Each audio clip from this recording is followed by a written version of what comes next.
ये जो corporate disputes हैं तो ये एम्प्लॉयज़ को भी इफ़ेक्ट करते हैं, उनकी सैलरीज़, उनकी जॉब, उनकी मतलब इस तरह की चीज़ों पे आप। जी मैं अर्ज करता हूँ सर, पहली बात तो ये है कि वही अर्ज करूं, बेचारा लफ्ज क्लीशे भी हुआ और बदनाम भी हुआ कॉर्पोरेट। मीडिया से के दफातर से लेकर दूसरे दफातर तक आमतौर पे सेठ कल्चर प्रवेल करता है, जिसको हम कॉर्पोरेट समझते हैं। मैंने बताया ना, एक ही आदमी बेनिफिशियल ओनर होता है, वो सेठ कल्चर होता है। सेठ कल्चर में एक बात रखी जाती है, एक अमूमी बात है कि हर आदमी के जो पैसे हैं वो 1-2 महीने दबा कर रखे जाएं तो वो बेहतर रहता है। 1-2 महीने की तनख्वाह ना दी जाए तो बेहतर है। आप किसी वक्त जरा किसी मीडिया हाउसेस के लोगों से पूछिए तो सही, 2-4 महीने की तनख्वाह ना मिलना अखबारात में और उसमें बहुत आम है। कई जगहों पे तो ये कहा जाता है कि आप सहाफी हैं भाई, जाइए और जाके बिस्मिल्लाह कमा लीजिए, वहां बहुत आम है। अच्छा, वही लोग लोगों की बुराइयां ढोल पीट पीट कर बता रहे हैं, मगर उनमें से कोई ये नहीं बताता कि भाई हमारे अपने मीडिया हाउस के मालिक ने हमें 2-3 महीने से तनख्वाह नहीं दी है। अब आगे कॉर्पोरेट डिस्प्यूट्स की बात, वो कॉर्पोरेट डिस्प्यूट्स क्या होने, जैसे भी बात अर्ज कर रहा था, बोर्ड मीटिंग्स हो रही हैं, लोग बैठे हुए हैं, अगर वो है तो सेठ कल्चर में। अब जब वो फैसले होंगे एक ही आदमी के हिसाब से या एक ही तरीके से, तो लामुहाला उसका असर एम्प्लॉयर के जो हालात होंगे एम्प्लॉई पर उसका असर ना होना, ये तो उसका तो इम्कान ही नहीं है। तो जहां अच्छे पैसे भी कमाए जा रहे हैं वहां ये ख्याल है कि भाई इसको दबाकर रखना चाहिए। Corporate disputes, actually dispute of any kind, उसको वो करेगा, इफेक्ट करेगा। अभी आपने जो अभी इनसाइड ट्रेडिंग की बात हो रही थी, चीनी ही की मिसाल लीजिए, चूनिया से याद आया था। चीनी की सब अभी जो जितनी भी और आज से 50-60 साल पहले क्या, मैं एक अखबार का तराशा देख रहा था तो अयूब खान साहब का बयान था कि हम चीनी जो इस तरह से खराब कर रहे हैं मार्केट को, उनको हम बिल्कुल छोड़ेंगे ही नहीं और सरकार अपनी रिट पर वो करेगी। मैं सोचा अयूब खान साहब भी गए, नाम गिनाने लगूं तो दुनिया ही बदल गई। चीनी और चीनी माफिया वहीं रहा। माफिया हर जगह मौजूद है।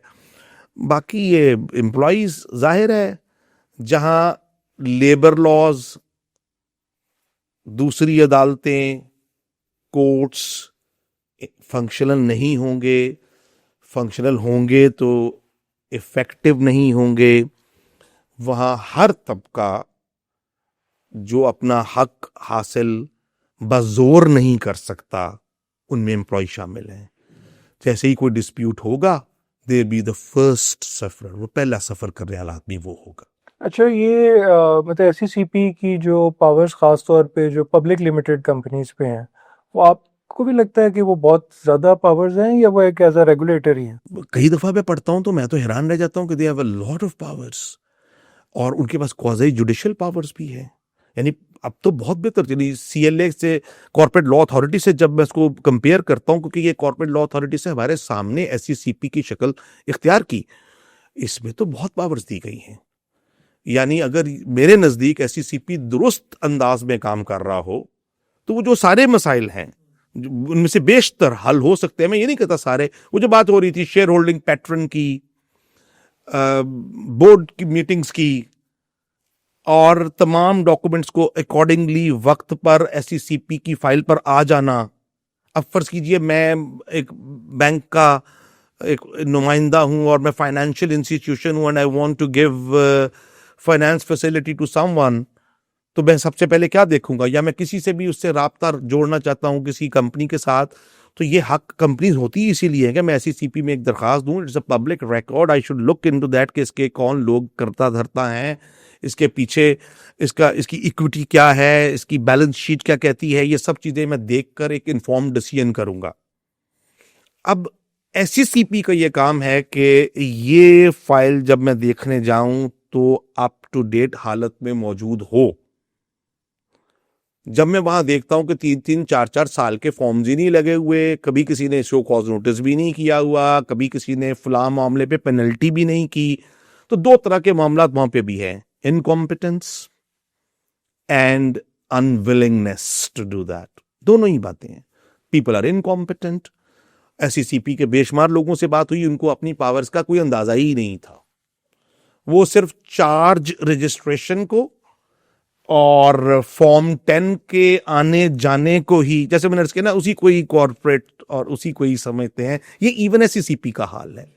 हाँ, एससीसीपी में ऐसे लोग मौजूद हैं जिनको मेरे नजदीक कॉर्पोरेट कल्चर का या कॉर्पोरेट लॉ का कुछ अंदाजा नहीं है। अच्छा अच्छा, ये बताएं कि जो माइनॉरिटी शेयर होल्डर हैं, कैन दे फाइट बैक? जी, लॉ के मुताबिक तो कोई प्रॉब्लम नहीं। जो पिछला लॉ था 84 का, उसमें 286 थी मेरा ख्याल है क्लॉज, अब शायद कोई 283 या 280 टाइप हो गई होगी। वो ये कहती है कि मिनॉरिटी शेयर होल्डर जो है वो बिल्कुल ये फाइल कर सकता है कि मेरे राइट्स को जो है वो सुपरसीड करके ऐसे फैसले किए जा रहे हैं जो सवाए नुकसान के किसी और जगह पर खत्म नहीं होंगे, और उसमें जो मेरी इक्विटी होगी, बी ए 20%, वो जाहिर है वाइप आउट हो जाएगी, वो खत्म हो जाएगी। तो उसमें उसको हक हासिल है कि वो कोर्ट को मूव करे। कोर्ट के पास बेशुमार इख्तियार आते हैं हजूर। कोर्ट अगर वाकईतन महसूस करे कि ये मिनॉरिटी के शेयर होल्डिंग बिल्कुल जिस तरह से कंपनी चलाई जा रही है, ये it will not and up but in loss, तो कोर्ट प्रोविजनल मैनेजर बना सकती है, कोर्ट रिसीवर मुकर्रर कर सकती है। आप जरा देखिए ना, पावर्स देखिए। और ये मैं 20% के हवाले से बात कर रहा हूं। इस लेटेस्ट में तो शायद 10% हो गया है मेरे जहन में। जी हाँ, वो कोर्ट देख सकती है कि भाई ये तो मामला बिल्कुल और तरह से चल रहे हैं, तो प्रोविजनल मैनेजर मुकर्रर करे, रिसीवर मुकर्रर करे, दोनों पार्टीज को मौजूद करे, बाय आउट करने के लिए भी बात हो सकती है। यानी ये एक बहुत बड़ा कानून मौजूद है। मामला फिर वही, 20% वाले के पास शायद रिसोर्सेज नहीं होंगे इतने। लॉन्ग लिटिगेशन इज अ, और any litigation is a war of nerves, इतने नर्व्स नहीं होंगे।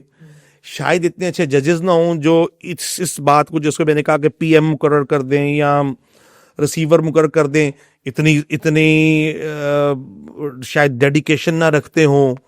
फिर जो नंबर ऑफ केसेस की बात है, शायद इतना वक्त ना मिलता हो। दूसरा अर्ज किया, जो आपने भी बात की थी, लॉ का ही नहीं पता होगा। मैंने लॉयर रखा ही नहीं, मैं कंपनी बिजनेस में तो गया, लेकिन मैंने किसी वकील को तो पूछा ही नहीं, तो उसने मुझे मेरे राइट्स बताए ही नहीं, तो बस मैं आउट हो गया, मुझे मालूम ही नहीं। और लॉ हेल्प्स द विजिलेंट्स, ये तो बिल्कुल सीधी सी बात है। लॉ ने भोले भाले आदमी की तो खिदमत जो है वो नहीं हो सकती ना, विजिलेंट्स की मदद होती है।